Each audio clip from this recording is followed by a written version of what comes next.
Should you buy Star Wars Jedi Fallen Order in 2021? Star Wars Jedi Fallen Order is the first EA single-player Star Wars game since Disney and EA made a deal many years ago. Safe to say everything was stacked against Jedi Fallen Order, but after years of speculation, Jedi Fallen Order released to a lot of praise, with a few criticisms thrown at it here and there. But is Star Wars Jedi Fallen Order worth buying in 2021? This is my Star Wars Jedi Fallen Order review. We'll be talking narrative and gameplay. Thank you to everyone who has subscribed. The channel is just growing so fast, it's just unbelievable to me. As I mentioned, this is the first single-player focused Star Wars game from EA and developed by Respawn, known for a multiplayer focused franchise known as Titanfall, which is awesome by the way. So it's surprising how strong Jedi Fallen Order's narrative actually is. I mean, it's not Oscar worthy, but it gets the job done and could have been far worse, so it's amazing EA claims single-player games were dead, yet their most critically acclaimed Star Wars game is a single-player game. We follow Cal Kestis, a Jedi Padawan in training, forced to quickly grow and forget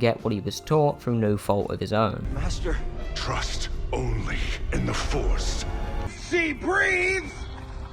She's a thought! We go on a planet-hopping journey, as all Star Wars-related stories should be, and meet a variety of characters, all varying in writing quality, but provide enough depth to make the story worth telling.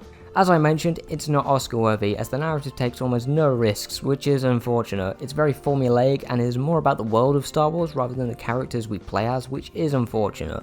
There isn't much to say about the narrative. It's more of a love letter to Star Wars fans with some great fan service, but it's all focused on a MacGuffin, which means the story is going place to place in search for an item that could help the protagonists in some way. It's a storytelling technique often used in treasure hunting movies or any Michael Bay Transformers film ever. Cal Kestis is a good addition to the world of Star Wars, but it's very clear he's just a small piece of the puzzle in the overarching lore of Star Wars, which works for the game. You aren't meant to feel like a badass masterful Jedi, which really helps with the journey Cal goes on. If it wasn't for Cal learning what he'd forgotten, the story would all pretty much be non-existent. Grease and Seer are the main side characters that get the most screen time and are often good comic relief, but it's not much more than that. Seer offers something important to the plot, but it's pretty predictable, and the main villain doesn't get a lot of screen time, unfortunately. Overall, as there isn't much to say about the story, it adds a fair bit to the Star Wars lore, and it's definitely a good stepping stone to tell a much more in-depth story about the characters we're introduced to, rather than just being in service of the world of Star Wars. So I hope they take the narrative a bit more seriously in the sequel.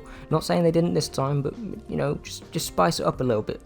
Yeah, boy. That's it. That lovely? Now the gameplay here is easily the best part of Jedi Fallen Order. The combat, exploration and traversal offer a great gameplay loop that is both satisfying and easy to get into. It's often compared to Dark Souls, and while I think it's nowhere near as hard as those games, it's a decent comparison. This is easily the best looking lightsaber combo we've ever seen in a game, and possibly the best lightsaber gameplay period, depending on what you want from a lightsaber focused game. The combat is smooth and gorgeous to look at, while offering a good challenge at the beginning, slowly getting easier as you get used to the mechanics while Cal learns all of his Force abilities. It's a simple combat system, but it is really effective, which is the go-to for the industry at the moment, and I can see why. It's accessible and difficult at the same time, and while games like Ghost of Tsushima have better combat mechanics in my opinion, this is still a great game. There are plenty of collectibles, especially for your lightsaber, so you can customize its look and how it sounds if you play on PC with mods, which is awesome. There is also collectibles for Cal himself, but they are just ponchos, and honestly I hate the poncho look. I'm not sure why it's the only thing you can customize other than your ship and lightsaber.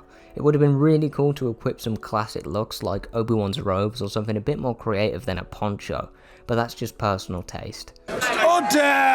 There is plenty of enemy variety as well, varying from your basic stormtroopers to badass Inquisitor boss battles. However, the boss battles are pretty lackluster at times. My favourite is on Kashyyyk, because of the various moves you have to learn and predict to beat the boss, but overall there is a lack of boss fights and there aren't many that are great, which does suck. Respawn did update the game though with a challenge section where you can customize how many enemies you want to face and even have multiple boss enemies at once, which is really cool. There is only 3 Force powers as well, but they all do what they're supposed to do. I kind of wanted a bit more creativity with what you could do with the Force powers, but for the first game it does the trick, but it's not Force Unleashed. I'm hoping in the sequel they expand the Force powers to offer a bit more variety in that department. There's also no stealth sections, so if you wanted any stealth sections in the Star Wars game, this is not for you.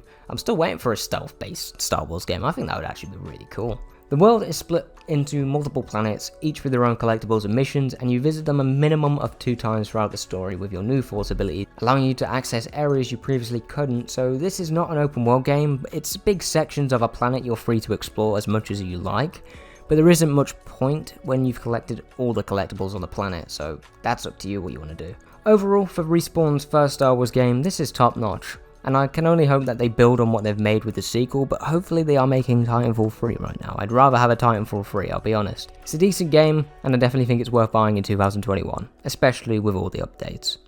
Thank you for watching.